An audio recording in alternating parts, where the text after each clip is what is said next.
तेईबेन का प्रोग्राम जनता आज एक बार फिर आप लोगों के नाम पर पुकारा जाता है। दैनिक समाचार सरनामी में न्यूज़ हम आज मंगर 5 मई खरतिन आप सब कोई के नाम पे रखबे भर भर के आपको मोहब्बत पेश है। और जहाँ तक आप हमें सुन पा रहे हैं सभी कोई के याद करते हुए न दैनिक समाचार में सूरीनाम के जितना जनता बा, सूरीनाम के बहरे तमाम जो प्यारे चाहने वालन बाटे ऑनलाइन www.radiotrishul.com तेईबेन के ऐप गूगल प्ले स्टोर से, फेसबुक से, यूट्यूब से जनता और टेलीविजन कनाल 20.6 से जहां तक आप हमें सुनते हैं हर एक को अस्सलामु अलैकुम व रहमतुल्लाहि व बरकातहू सबके राम राम नमस्कार करता हूं। और इंशाअल्लाह हम यही उम्मीद में बाटी कि आप लोगन मोई से होइयो जनता खबरें आप लोगन के नाम पे रखबे।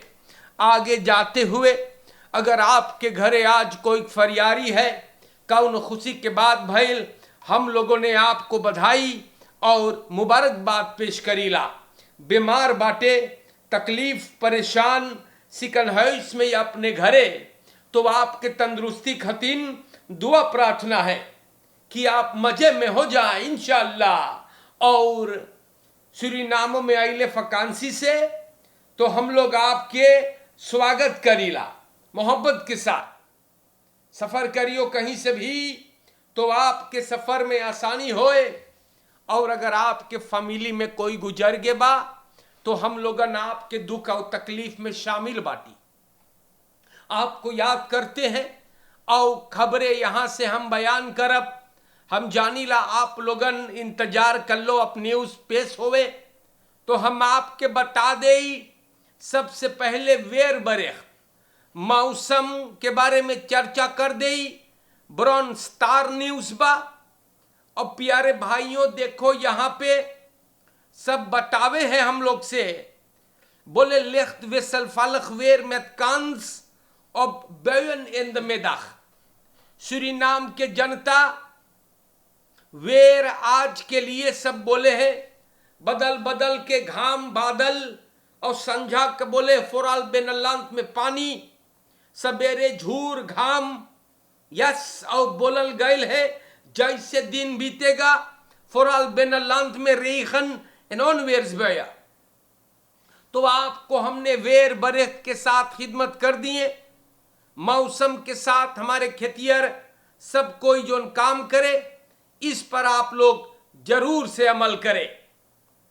सूरीनाम के जनता मिनिस्टर हरीश मनोरथ बताई से वो बोले है मनोरथ बोले है erkent nee van werkpolitie maar waarschuwt voor misbruik tijdens diensttijd। तो सूरीनाम के जनता मिनिस्टर हरीश मनोरथ युस्टिसी एंड पोलिसी वाला बा वो बोले है कि आमतनार लोगन व्यक्त के मुताबिक कि उ लोगन के नमखे नई फन बरूपन ऐत उफन करे के। अब आप लोगन सोचत होइयो इन नईफन बरूपन का है ना।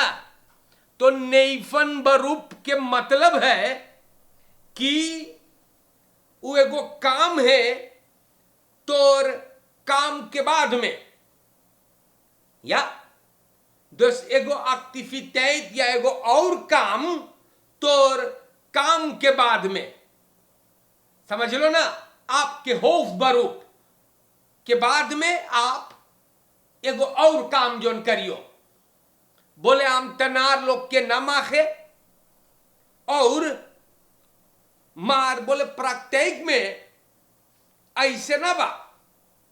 मनई लोगन बोले जिंदगी चलाने के लिए सब कुछ महंगा तब बोले और काम करना पड़ता है।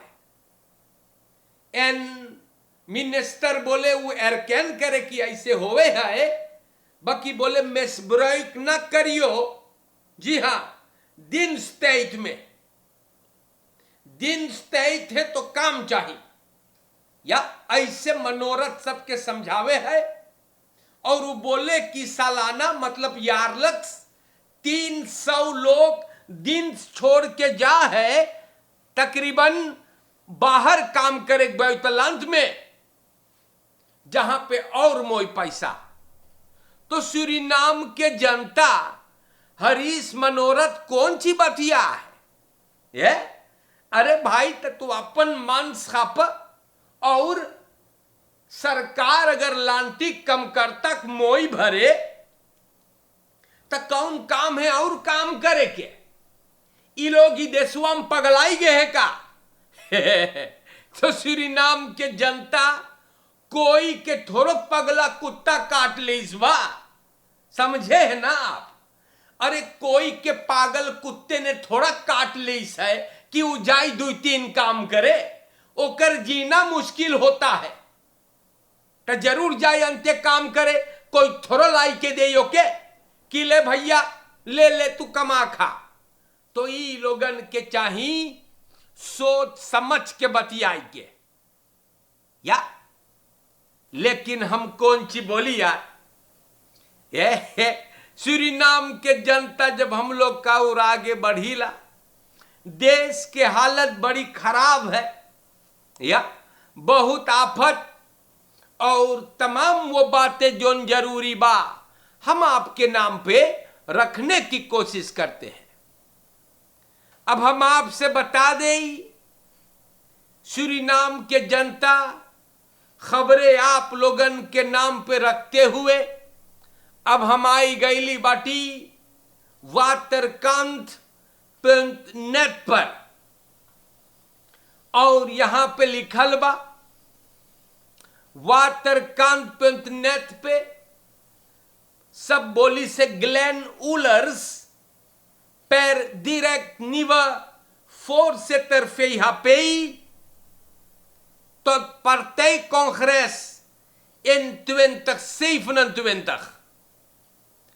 जनता VHP political party Glenn Euler's को नवा फोर्सेटर के पदवी देश बा, या उ नवा फोर्सेटर बा होफ बस्तूर के चंद्रिका प्रसाद संतोखी जी के गुजर जाने के बाद अब ग्लेन उलर्स अब फॉलकर बा।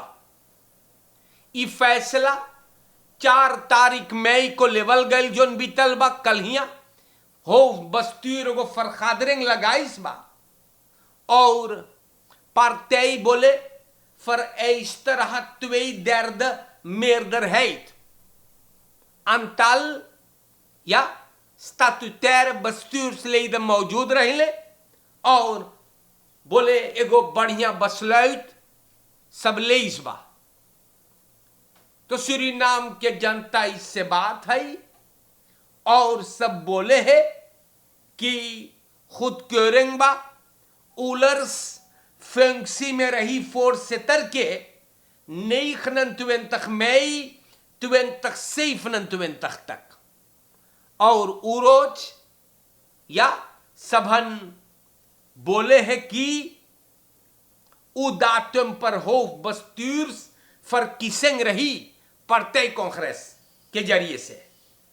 तो ये बात हम आपको बताई देली बाटी जनता बलांगर एक न्यूज फेहापे के जो लीडर रहा चंद्रिका प्रसाद संतोखी अब ना हैगा, और पुकर अब फॉलकर जनता ग्लेन उलर्स बा दैपिकुदा तो में खकीफ।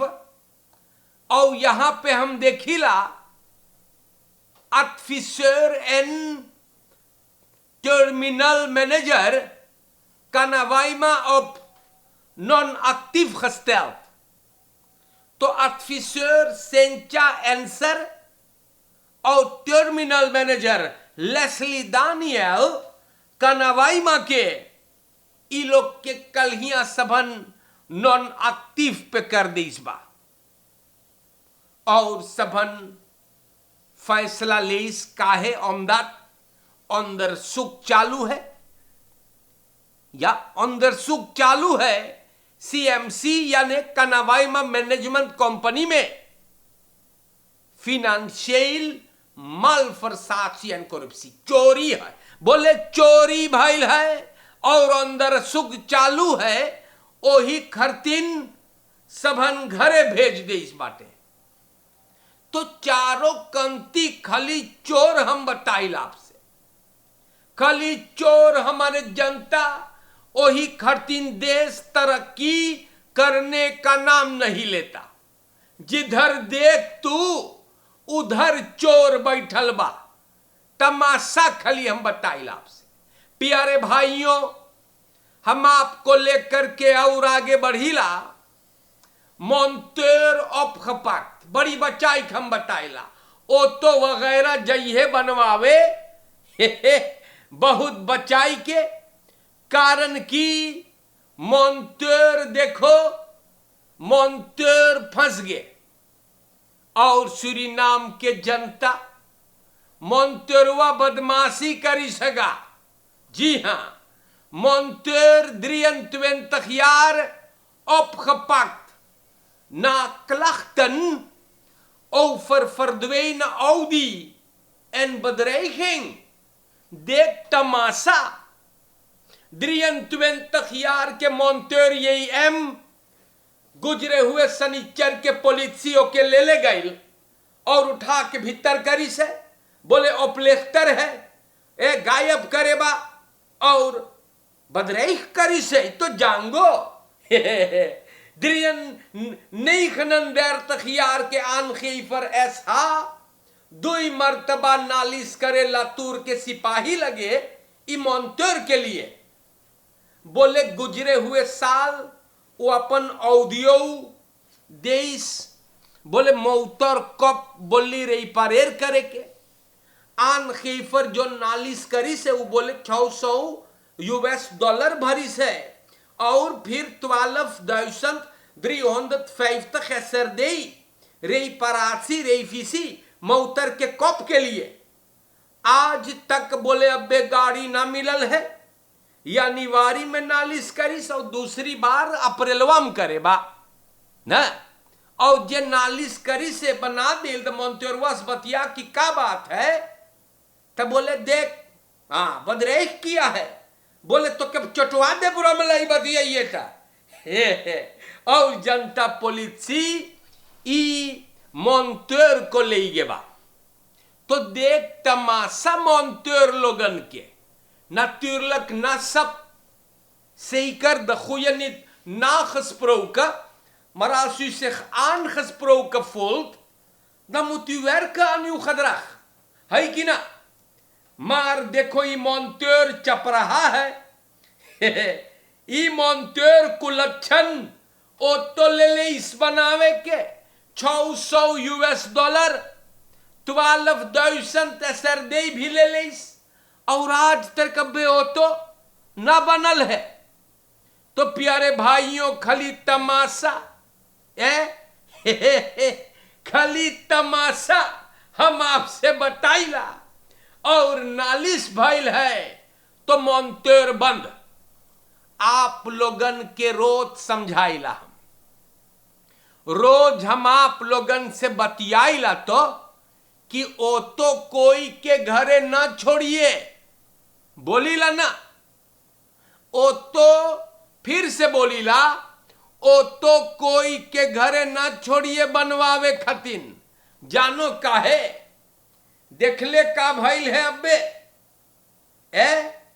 सूरीनाम के जनता आप लोग के नाम पे हमने ये बात को बयान किया। रोज आपसे बोली ओप्लेख्तर लोगन से बचाई के, फिर भी आप औडी ले जाई के कोई के घरे धर दे लो, $600 भी दे लो, 12.000 SRD भी दे लो। आज अब वो तो न चले। हमारे देश के जनता passagier gooit steen naar lijnbus naar ruzie om wisselgeld, medepassagier gewond। देखो हम आपसे बताइल Firen 30 jaar ke Romario alias Ro, politie Suriname में के गिरफ्तार करिस। इलेन बेस लगे ईटा पत्थर फेंके है और मेद पशाशीर को लगल है, सैरॉइड फूट गए। बस्तूरदर नालिश करे हैगा या वो बोले क्लेन हेल्थ के पीछे प्रॉब्लम भाईल दुरक रहा। शफीर बोलिस एफा गोरे की आदमी गाली वगैरह देने लगा, बोर्ड विस्लिंग भाईल। और फरदाख्त जब बेस्म से उतर जाता है तो एगो ईटा उठाई फेंके हैगा, सैरॉइड फूट गए, पशाशीर को लगा। ई जो बदमाशिया करिस गए सिपाही लगे और बताइस कि पत्थर फेंकिस है, बोले गुस्सा में बहा देली हैगा ना। और सूरीनाम के जनता वो बोले शफेरवा हटौरी सो के बदरे एक करे बा। तो सूरीनाम के जनता फरदाख्त बोले उस खाद भरी अंदर सुख चालू है और ये बंद है। तो फर्नीलिंग है ना, फर्नीलिंग है तो भीतर जाइयो। और सूरीनाम के जनता ये आदमी बंद है। तो हम हरदम बोली है सब कोई से कि कौनो सनकहा कौनो बाउला झक्की के मुंह ना लगियो, जाने तो पगला ढेर घूमे बहिरे। रोज आपसे बतियाइला हम, ख्याल करियो होशियारी से। जो साप लोगन फोर्सेख्तक से और सूरीनाम के जनता हमने न इस बात को भी आपके नाम पे रखा। बड़ी मुइलक जबाना हैगा है, आजकल सबके खोपड़िया गरम बा। जाने तो हम आपसे बताए तुम्हें 105 nieuwe BVAP'ers beëdigd en direct ingezet in regio Paramaribo. Politieacademie per Kalhia maandag 4 mei के 205 recruit beëdigd भइल है। tot buitengewoon agent van politie, बहुत बढ़िया। प्रोक्यूरर जनरल भी रहा। और जनता हम यही मांगीला बोले कि ई 205 मनयन जोन बेइदक भइल है उ लोग के इनसेट करो, न खाली पारामारीबो में, डिस्ट्रिक्टन में, रिसोर्टन में, सूरीनाम भर में ई लोग के इनसेट करो। मेर्दर के साथ सरफेयर कराओ ना, तोरो मुंह पिटावे खतिन ई लोग बेइदक भइल बा ना। तो आप लोगन गौर करे, हरीश मनोरथ इनसेट कर बेटा ना। और सरफेयर करना बहुत बलंगरेक बा, कारण कि कुपारी लोगन हम बताइला एकदम रिगेरी करे बा। कुपारी लोगन देखो लड़कन ये दखन आज के दौर में बरूफ करे है नमोई बहुत एरक होवत जा है।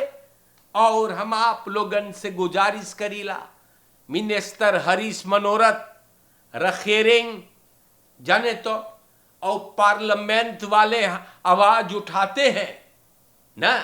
फिर यहाँ पे के पार्लियामेंटारियर रूवी वांग ना एगो चिनवा बा आवाज उठाई सेगा, महेंद्र जोगी भी आवाज उठाई सेगा।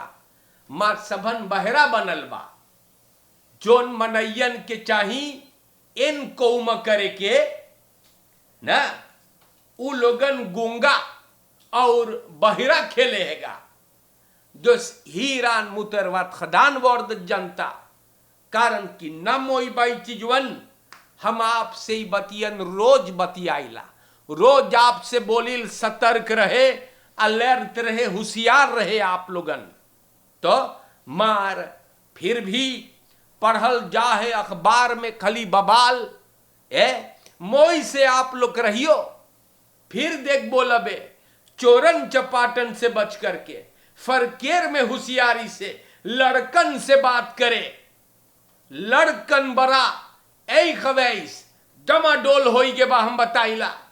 और प्यारे भाइयों हम हरदम बोलल करीला, द खुये सही करनी नाखस का मारी होर द प्रॉब्लम जाने तो और एगो खसेन बा तक कोनो बहरे के कलूटा कोनो मलिछिन आपके परिवार तबाह ना करे, अपने परिवार पे फोकस करे।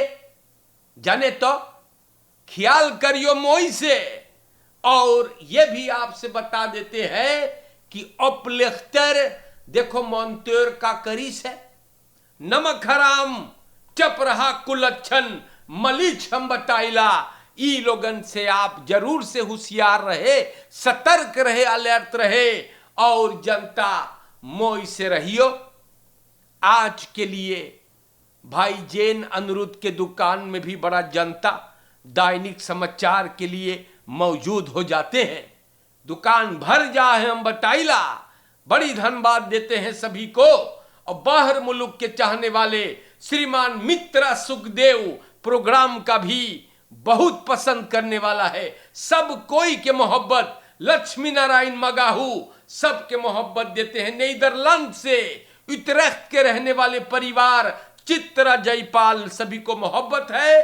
अच्छे से रहे आप लोगन। नाच के लिए अस्सलामो अलैकुम व रहमतुल्लाह, सबके राम राम नमस्कार करते हैं। और जिंदगी रही तो फिर भेंट होएगा। मोई से रहियो जब बताइला, फुर्सत तक से रहियो और होशियार रहियो। शुक्रिया।